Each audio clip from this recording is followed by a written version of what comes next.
Assalamualaikum warahmatullahi wabarakatuh. Berjumpa lagi bersama kami di Takwinul Mubalighin Talk di Mubaligh TV. Alhamdulillah pada kesempatan kali ini kita akan berbicara dan berdiskusi berkaitan dengan profil Pondok Pesantren Takwinul Mubalighin. Dan sekarang saya dibersamai dengan pengasuh Pondok Pesantren Takwinul Mubalighin, Ustaz Dudu Ridwanul Haq, MSI. Baik, saya akan mengawali dengan bagaimana histori ataupun sejarah dari didirikannya Pondok Pesantren Takwinul Mubalighin, Ustaz. Bagaimana sih sebenarnya latar belakang didirikannya Takwinul Mubalighin ini? Baik, jadi Takwinul Mubalighin ini memang unik ya, karena berangkat dari filosofis ikan. Jadi kan ada satu kalimat yang sering disampaikan oleh tokoh dai Jogja, yaitu Sadidi sebagai salah satu pendiri juga dan yayasan. Kalau lele itu bisa dibudidaya, ya, kenapa dai pun tidak bisa dibudidaya? Sementara kebutuhan lele itu kan cukup banyak, jadi tukang-tukang warung, penjual penyetan itu akan kehabisan lele kalau kemudian lelenya itu kan tidak dibudidaya. Dan berangkat dari itu maka kemudian berpikir bahwa di tengah sulitnya mubaligh di Jogja itu ada banyak permintaan masjid untuk khatib, itu juga sulit mencarinya, maka tergeraklah untuk merintis satu lembaga pendidikan, dan dengan Yayasan Al-Malisan Fillah Yogyakarta berdirilah nih Takwinul Mubalighin tahun 2004. Berdirinya di tahun 2004 ya. Jadi memang Takwinul Mubalighin itu sebagai salah satu gambaran tujuan kenapa adanya pondok pesantren. Takwinul Mubalighin memang sangat spesifik untuk membentuk mubaligh. Jadi target utamanya adalah kaderisasi mubaligh, mempersiapkan para mubaligh untuk bisa berdakwah di kalangan masyarakat. Betul, dan itu juga untuk mencukupi kebutuhan mubaligh. Tentu ya kita kader mubaligh itu banyak program yang kita buat ya, dari mulai kurikulumnya ada tarbawi, ta'limi, dan juga ta'dibi. Jadi kan ada tarbawi itu kan pendidikan ya, termasuk juga ada teoritis, ada pendidikan pembentukan kepribadian, dan juga ada pembentukan akhlak. Maka di TM, di Takwinul Mubalighin, kita juga ingin melahirkan dai-dai muda tapi punya kafaah keislaman yang dia bisa mempertanggungjawabkan di hadapan umat dan juga di hadapan Allah. Wah, luar biasa ya. Jadi kurikulumnya ini, Ustaz, ada kurikulum tarbawi, kurikulum ta'limi ya. Nah, dalam kurikulum termasuk juga kurikulum da'awi. Kurikulum da'awi ya. Ada 3 konsep kurikulum yang disiapkan di Takwinul Mubalighin ini. Nah, Ustaz, terkait dengan kurikulum ta'limi, kajian kitab-kitab aja kajian kitab apa saja yang dipersiapkan atau yang dididik, diajarkan kepada para santri? Kajian kitabnya sebenarnya tidak jauh dengan pesantren yang tersebar di Indonesia. Yeah. Jadi secara umum kan ada bab terkait akidah, bab terkait syariah, dan juga bab terkait akhlak.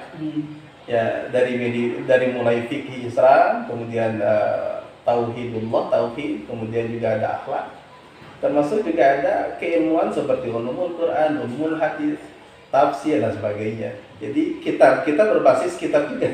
Yeah.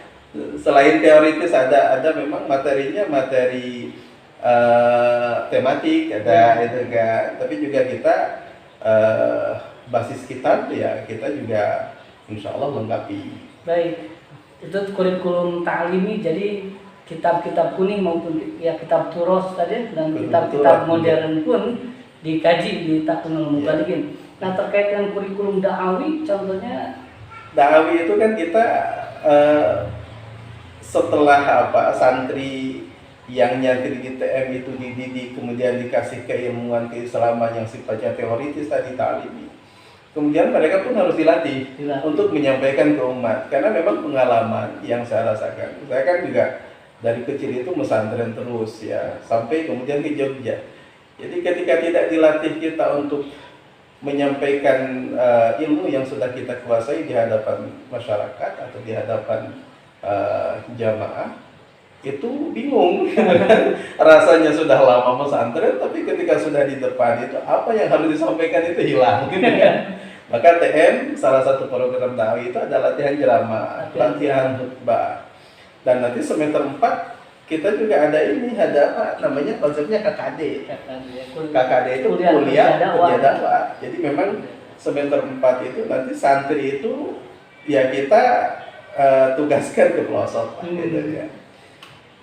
Jadi setelah dipersiapkan dari segi teori dan materinya, santri pun dibekali dengan praktek latihan dakwah, latihan khutbah gitu saja.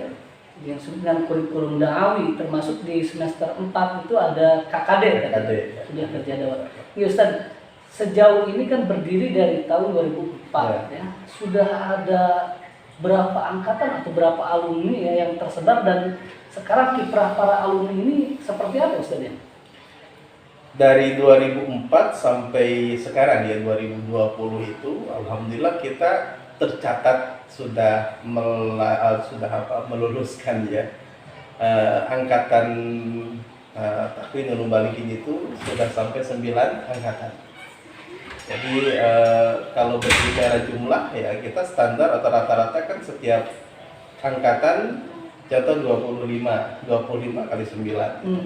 Dan alhamdulillah sekarang sudah menyebar, bahkan sudah ada yang hampir di pelosok negeri kita berdakwah di pelosok. Ada yang memang terjun di dunia dakwah MC, ada juga yang bahkan di lembaga sosial, ada juga yang jadi pembimbing haji, pembimbing umroh, bahkan di BUMN juga ada juga yang bisnis yang sudah sukses gitu kan. Jadi bergeraknya dalam semua lini ya Ustaz ya, dan saya lihat juga ada yang bergerak di politik saja, di KPU ya. Ada betul, alumni TM itu sekarang di KPU kan, di KPU alhamdulillah, dan beliau juga aktif di KPU juga dulu daftarnya ketika masih di pondok kan.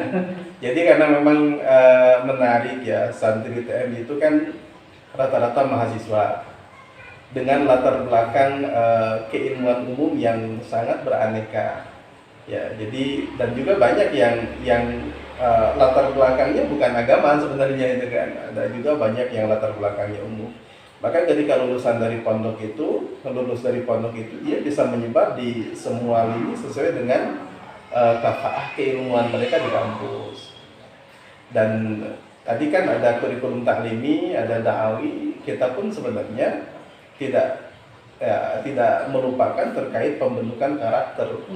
Maka di TM itu diharuskan, salah satunya adalah contoh sholat duha, sholat tahajud, bahkan puasa sunnah. Kita pun kan sering di TM itu puasa sunnah sering kita gratiskan tuh untuk sahur, untuk buka itu kan. Itu sebenarnya salah satu pembentukan kepribadian. Karena penting, karena dai kalau menyampaikan dakwah ngajak umat untuk baik, sementara dianya pun tidak baik kan. Ya, itu kurang ahsan lah itu kan.